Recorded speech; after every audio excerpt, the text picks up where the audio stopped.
Buenos días. Estoy presentando la actividad que corresponde a la evidencia de aprendizaje de la unidad 1 de la materia análisis ciclo de vida. Mi nombre es Carolina Godínez Guevara. ¿Qué es el análisis de ciclo de vida? Bueno, es una herramienta, dice, que analiza toda la vida de un producto. Encontré en la literatura un término que decía de la cuna a la tumba. ¿Para qué se hacen estos análisis? Bueno, para conocer básicamente el impacto ambiental. Aquí nos menciona en el esquema que se deben de considerar todas las fases desde la producción, el uso y finalmente la disposición final que se hará del producto. Justamente es aquí donde uno debe saber qué va a pasar con el producto cuando ya no se ocupe, y mencionan el reciclado o lo que terminaría siendo un relleno sanitario. El descarte es obviamente una de las opciones, pero para ellas, bueno, pues hay que tener una respuesta sustentable. Se modelan las entradas y las salidas de la materia y de la energía para representar todos los procesos y las operaciones que permiten la existencia, uso y eliminación del producto. En el diagrama vemos justamente las entradas, todo el proceso, el envasado, incluyendo el envasado, el almacenamiento, la distribución. Y bueno, en este diagrama de flujo no se ve la disposición final, que sería al término de la vida del producto. ¿Cuál es la importancia de hacerlo? Bueno, permite conocer los requisitos materiales y energéticos, permite conocer los procesos a detalle y planear las mejorías, ya sea en la producción, en el uso de materiales o de energía. La importancia de hacer este ACV en un producto es porque no siempre se consideran todas las actividades indirectas. Tenemos aquí, por ejemplo, un esquema que corresponde a la producción de cerveza, que fue una de nuestras actividades presentadas, y podemos encontrar todo lo que sería las operaciones, los procesos que conlleva. Aquí está incluido el envasado, pero también la distribución es una de las etapas del análisis de ciclo de vida. Aquí nos comenta que no solo hay que considerar la producción por tal, sino lo que se llama la huella de carbono, cuánto impacto tiene en el ambiente desde la producción, el empaque, el traslado, el almacenamiento y los costos que esto conlleva, porque obviamente representan activos o pasivos en una empresa. Las principales aplicaciones de un análisis de costo de vida es analizar el origen de los problemas, comparar las variantes, diseñar nuevos productos, elegir productos comparables para pues también hacer un análisis y definir estrategias para un proyecto. Aquí tenemos unas imágenes de algunos productos que fueron innovadores en su momento y que debieron haber sido analizados desde este esquema o herramienta. Las intervenciones ambientales se evalúan de diferentes maneras. Existen indicadores como los que nos menciona el texto, que están asociados a la toxicidad. Toxicidad para el humano, toxicidad para el agua y toxicidad para la tierra. Y obviamente pues son mucho más claros cuando hablamos de prácticas agrícolas, forestales, expansión de áreas urbanas y uso de transporte, presencia de industria.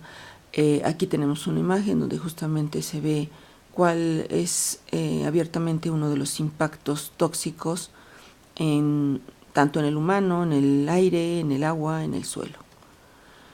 Estas imágenes me parece importante incluirlas porque justamente a veces no reflexionamos sobre pues cómo será el estado de salud de algunas personas que están recibiendo nuestros desechos. Lo que nosotros producimos termina en otro lugar y tenemos obviamente una reducción en la calidad de vida de esas personas. Vemos las espumas, los plásticos que nosotros arrogamos en las ciudades, en otras zonas, y aquí nos presentan unas imágenes sobre el estado de salud de algunos vegetales cuando son alterados por algún elemento. En este caso se trata de aluminio. El aluminio se usa mucho en los empaques que desean conservar productos como los lácteos, como los jugos, el famoso Tetra Pak, Tetra Brick, llevan una cubierta de aluminio, las bolsas de papas y de otros más productos llevan aluminio y obviamente a la hora de que impactan terminan generando daños en muchos casos irreversibles. Aquí tenemos la ecuación que modela el impacto tóxico en humanos, habla de tipo de agente tóxico del que estamos hablando, la cantidad, la fracción de la sustancia que está hablando de ella y la masa que se está considerando. Esto sería una especie de porcentaje del tóxico y obviamente estos factores se obtienen por diferentes métodos. Ahorita menciono uno de ellos. Aquí aparece la ecuación, el formato matemático es el mismo, tanto para la toxicidad acuática como la terrestre. Y este que está aquí es obviamente una de las tablas que resultan de uno de los métodos más usados.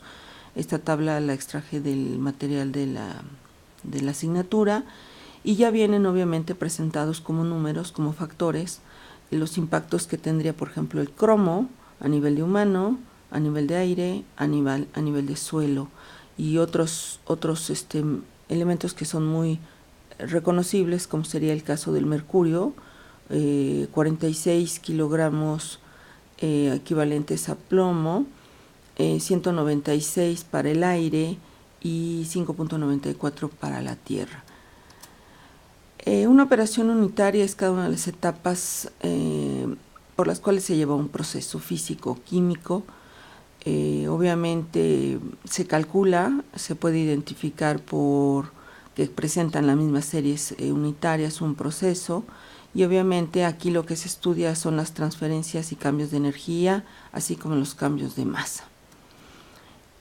Tenemos aquí una operación en donde a partir del uso de una celda de combustible que correspondería a un modelo físico y también químico, podemos reproducir su funcionamiento hasta emplearlo en un instrumento como sería un vehículo híbrido.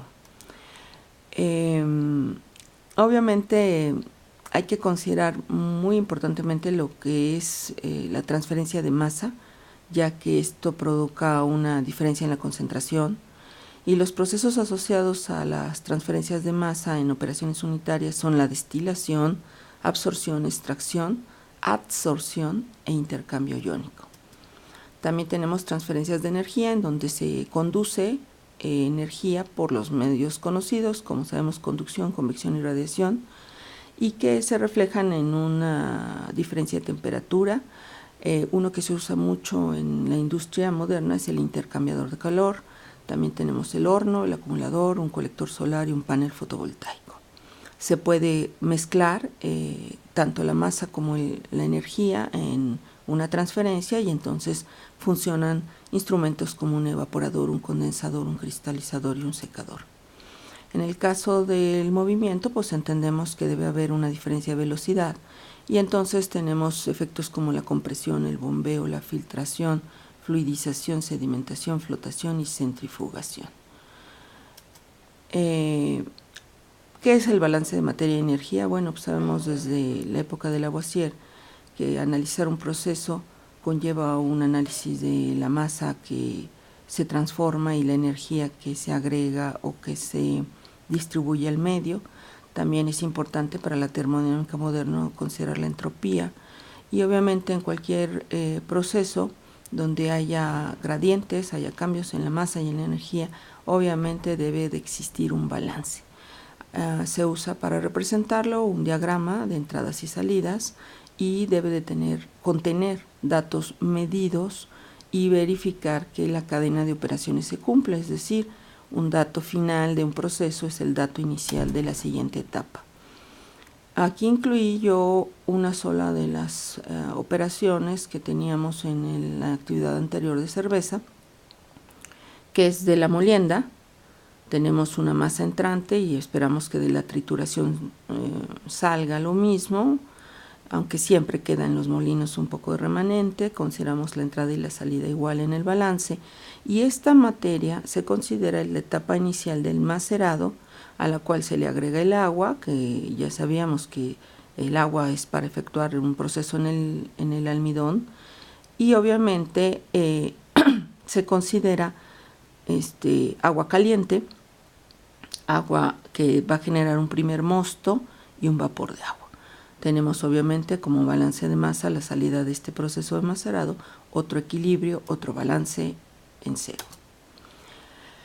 ¿Qué hice yo? Bueno, pues yo hice para la actividad de la cerveza revisar la bibliografía y considerar los datos del video para tener claros los procesos.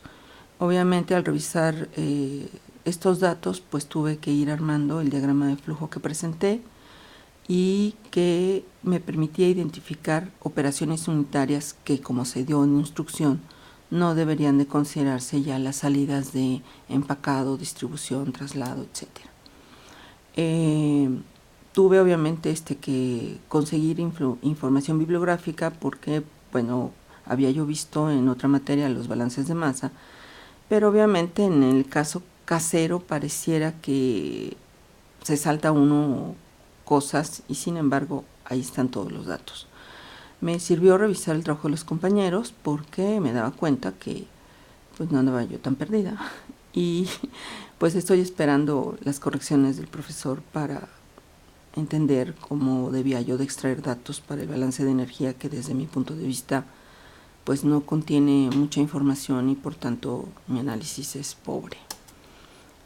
Estas son las referencias que utilicé. Muchas gracias.